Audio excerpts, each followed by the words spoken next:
Are you using a fork, Wyatt? Are you using a fork?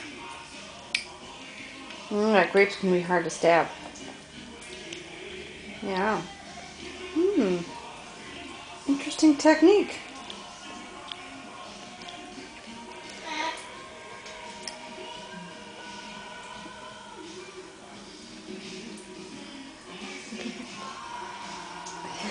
Why don't you leave it on the fork and put it in your mouth? No? Doesn't work out that way?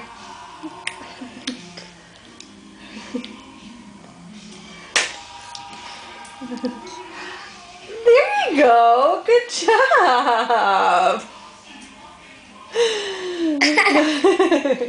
Good job. Yeah, you don't have to take it off with your hands. That's how it works.